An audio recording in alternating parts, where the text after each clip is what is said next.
अऊज़ बिल्लाहि मिनश शैतानिर रजीम बिस्मिल्लाहिर रहमानिर रहीम काल रब्बिश रहली सदरी वयस्सिर ली अमरी वहलुल उक्दतन मिन लिसानी यफ्कहू कौली. గౌరవులైన పెద్దలకు,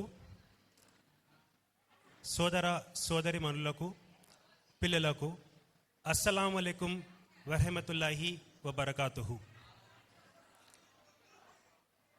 నా పేరు జలీల్ మొహమ్మద్.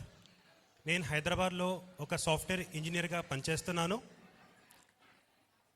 అయితే రమీజ్ నా యొక్క క్లోజ్ ఫ్రెండ్ నన్ను ఈ యొక్క ఫంక్షన్కి ఇన్వైట్ చేయడం జరిగింది. నేను కాకినాడ నుంచి వచ్చాను.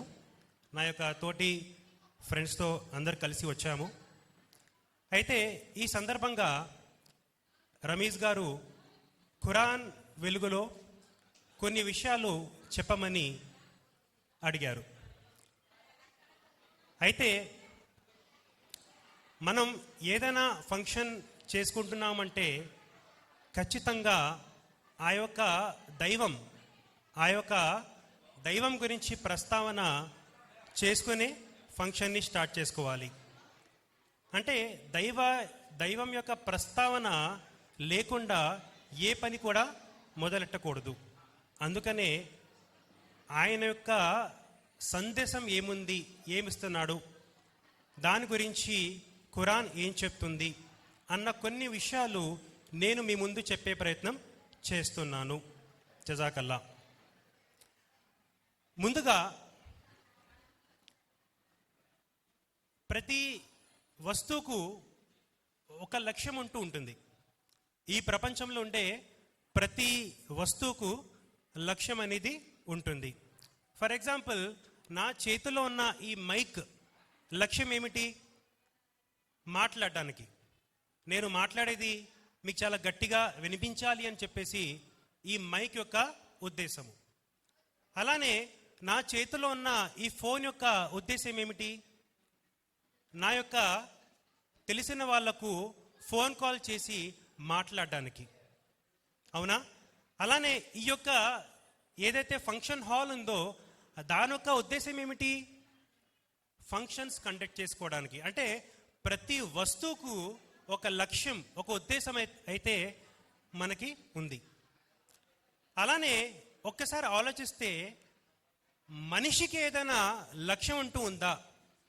అంటే మనిషి పుట్టుకకు ఏదైనా కారణం అంటూ ఉందా అని మనం ఆలోచించాలి. దానికి మీరు ఇంటెలెక్చువల్స్ని అడిగినట్లయితే వాళ్ళు చెప్తారు, మనిషి బాగా చదువుకొని ఒక ఇంజనీర్గా, ఒక డాక్టర్గా, ఒక కలెక్టర్గా, ఒక పెద్ద పొజిషన్లో ఉండాలి. ఇది మనిషి యొక్క లక్ష్యము అని చెప్పేసి మన ఇంటెలెక్చువల్స్, మన పెద్దలు చెప్తూ ఉంటారు. జీవితంలో ఏదైనా సాధించడమే మనిషి యొక్క ఉద్దేశం అని చెప్పేసి మన ఇంటెలెక్చువల్స్, మన తల్లిదండ్రులు, మన పెద్దలు చెప్తూ ఉంటారు. అయితే అది చెప్పడానికి చాలా బాగుంది, అది కరెక్టే. మనిషి అన్నవాడు ఏదైనా సాధించాలి, ఏదైనా పర్పస్ అంటే తన సొసైటీ కోసం, తన ఫ్యామిలీ కోసం, తన కోసం, తన సెల్ఫ్ రెస్పెక్ట్ కోసం తను ఏదో ఒకటి సాధించాలి. అది ఈ జీవితంలో, ఈ ఐహిక జీవితంలో లక్ష్యాలు మాత్రమే.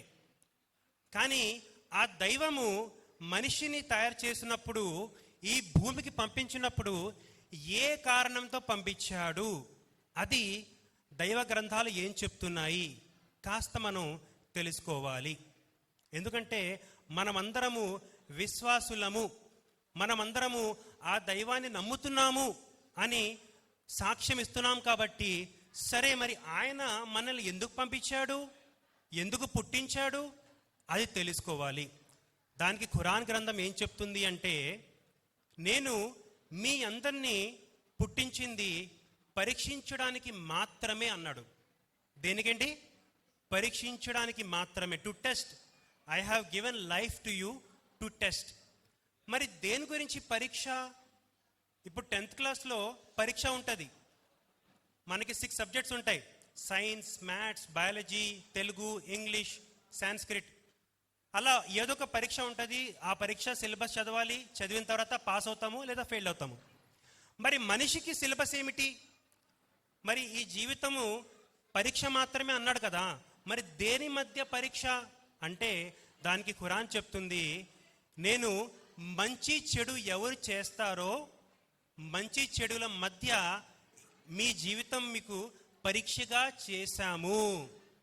ఎవరు మంచి చేస్తారు, ఎవరు చెడు చేస్తారు పరీక్షించడానికి మాత్రమే నేను చావు బతుకులను సృష్టించాము.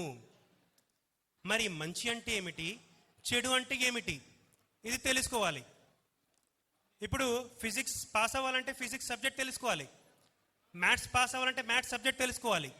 మరి మంచి అంటే సిలబస్ ఏంటి, చెడు అంటే సిలబస్ ఏంటి? దాన్ని కూడా మన గ్రంథం చెప్తుంది.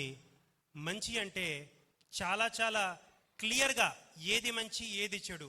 ఉదాహరణకు అల్లా అంటున్నాడు, దాన ధర్మాలు చేయండి. ఏమంటున్నాడు? దాన ధర్మాలు చేయండి. తల్లిదండ్రులతో మంచిగా ప్రవర్తించండి. మీ పిల్లల్ని మంచి నాలెడ్జ్ ఇవ్వండి. అలానే మీ భార్యతో మంచిగా ఉండండి. అలానే మీ సమాజంలో ఉన్నటువంటి మీ నైబర్స్ ఎవరైతే ఉన్నారో వాళ్ళతో మంచిగా వ్యవహరించండి. అలానే మీరు నమాజ్ని పాటించండి, అంటే ఆ దైవాన్ని గుర్తు చేయడానికి నమాజ్ చేస్తూ ఉండండి. అలానే సంవత్సరంలో ఒకసారి వచ్చే రంజాన్ నెలలో ఉపవాసాలు ఉండండి. అలానే చెడుకి దూరంగా ఉండండి. ఇవన్నీ మంచి. మరి చెడు అంటే ఏంటి?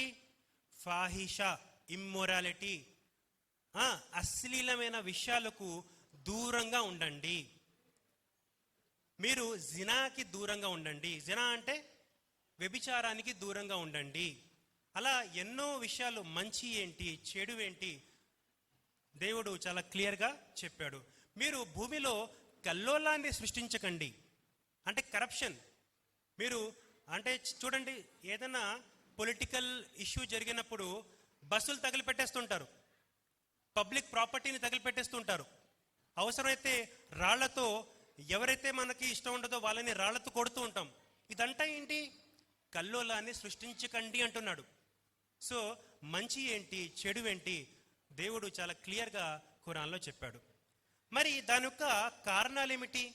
నేను మీకు కొన్ని మంచి యొక్క కారణాలు చెప్తాను. అంటే ఈ మంచి చేయటం వల్ల మీకు బెనిఫిట్ ఏంటి, మీ అందరికీ బెనిఫిట్ ఏంటి. ఒక విశ్వాసిగా నేను నమాజ్ చేస్తున్నాను అంటే నాకు దాని నుండి కలిగే ప్రయోజనం ఏమిటి? దానికి అల్లా చెప్తున్నాడు ఖురాన్లో, మీరు నమాజ్ గనుక చేస్తే అది మిమ్మల్ని చెడు నుండి నివారిస్తుంది, అంటే చెడు నుండి కాపాడుతుంది, అంటే అశ్లీలమైన విషయాలకి అది దూరంగా పెడుతుంది. అంటే 5 పూట్లు ఫజర్ నమాజ్, మార్నింగ్ సూర్యోదయం అవగానే మనం నమాజ్ చేస్తాము, మళ్ళీ మధ్యాహ్నం 1 గంటకు నమాజ్ చేస్తాము, మళ్ళీ సాయంత్రం సూర్యాస్తం తర్వాత ముందు నమాజ్ చేస్తాము, సూర్యాస్తం తర్వాత నమాజ్ చేస్తాం, పడుకునే ముందు నమాజ్ చేస్తాము.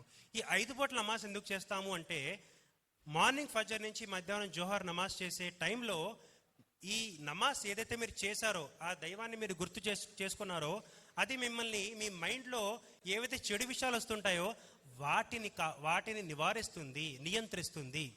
అలానే మధ్యాహ్నం నుండి సాయంత్రం వరకు మీరు చేసే నమాజు మధ్యాహ్నం వచ్చే చెడు నుండి, చెడు ఆలోచనల నుండి అది మిమ్మల్ని కాపాడుతుంది. అలాగే సాయంత్రం నుండి రాత్రి పడుకునే ముందు వచ్చే చెడు ఆలోచనల నుండి నమాజ్ కాపాడుతుంది. అందుకే 5 పూట్ల నమాజ్ చేయమని ఖురాన్లో దేవుడు ఆజ్ఞాపించాడు. అలానే ఉపవాసాలు ఎందుకు ఉండాలి? ఉపవాసాలు ఎందుకు ఉండాలంటే చాలామంది మన ముస్లిం సోదరులకు తెలీదు. ఏమంటారంటే ఒకవేళ ఉపవాసాలు ఉంటే మన హెల్త్కి మంచిది, తర్వాత ఉపవాసాలు ఉంటే మంచి మంచి పుణ్యాలు వస్తాయి, ఇలా చెప్తూ ఉంటారు. కానీ నిజానికి అల్లా ఖురాన్లో ఎందుకు ఉపవాసాలు ఉండాలి చాలా క్లియర్ కట్గా చెప్పడం జరిగింది. సూరే బకరాలో 2:185లో చెప్తాడు, ఈ రంజాన్ నెలలో ఖురాన్ అవతరించబడింది. రంజాన్ నెలలో పవిత్రమైన ఖురాన్ గ్రంథము అవతరించబడింది. ఇందులో సత్యాలను వేరుపరిచే ఎన్నో గుణపాఠాలు ఉన్నాయి, నిదర్శనాలు ఉన్నాయి. ఏది కరెక్ట్, ఏది రాంగ్, చాలా క్లియర్ కట్గా ఎగ్జాంపుల్స్ దేవుడు దాంట్లో చెప్పడం జరిగింది. మానవులందరికీ అది మార్గదర్శకం. గ్రంథం దేనికండి? మానవులందరికీ మార్గదర్శకం. మరియు చూడండి, ఈ 12 మాసాల్లో 12 నెలల్లో ఒక నెలే మీరు రంజాన్లో ఉపవాసాలు ఉంటారు. అంటే మిగతా 11 నెలలు మీరేం చేస్తున్నారు? ఈ ఖురాన్ ఏదైతే అవతరించిందో ఆ ఖురాన్ని మీరు చదివి అందులో ఉండేటువంటి మార్గదర్శకాన్ని, గైడెన్స్ని మీరు తీసుకుంటున్నారు.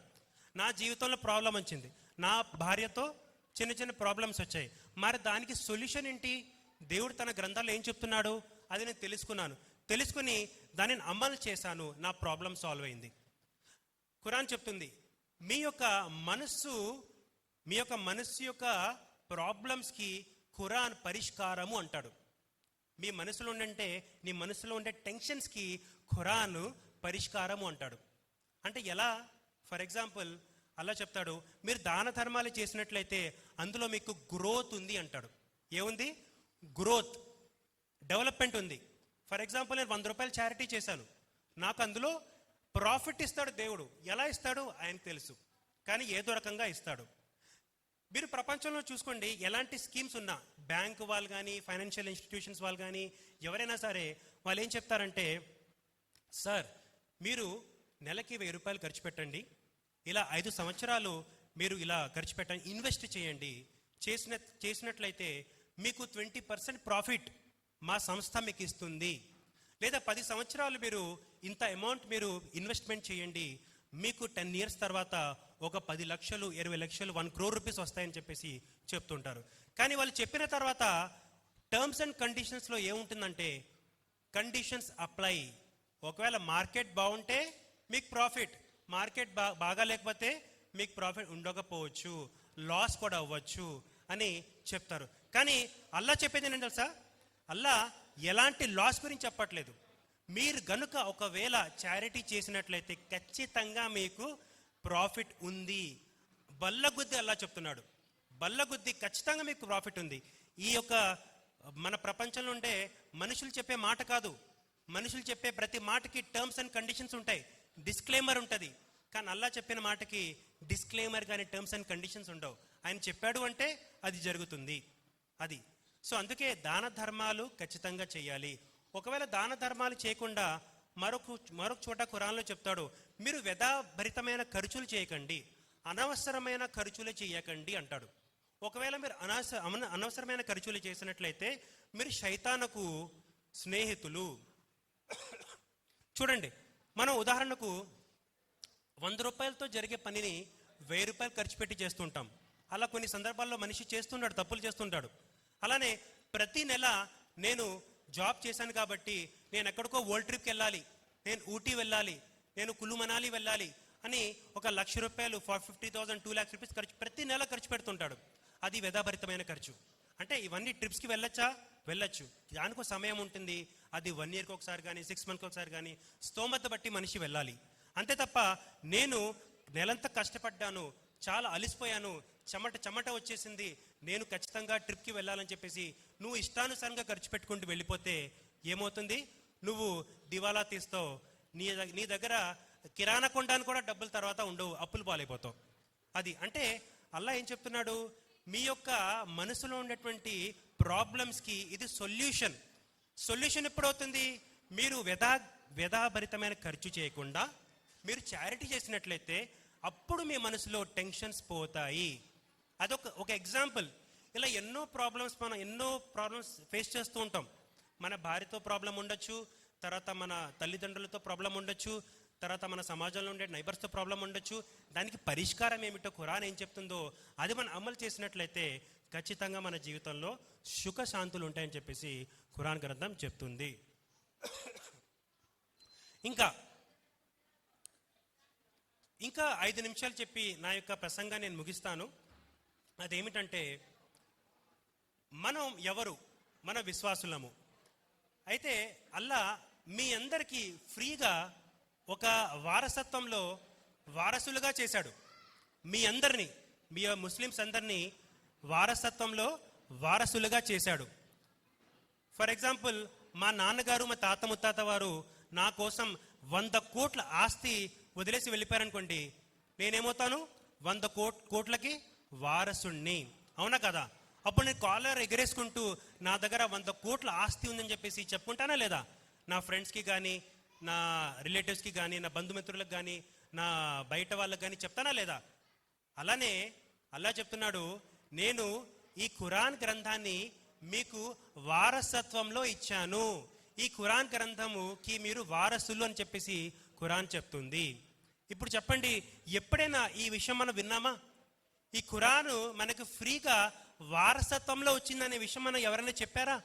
ఖురాన్ చెప్తుంది. ఎప్పుడైనా గర్వపడ్డామా?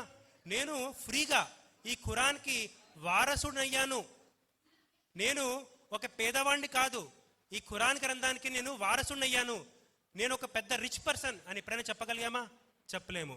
ఈ ఖురాన్ నాకు మార్గదర్శకం, నేను ఏది చేయాలి ఏది చేయకూడదు, డూస్ అండ్ డోంట్స్ ప్రతి విషయం నన్ను గైడ్ చేస్తుంది.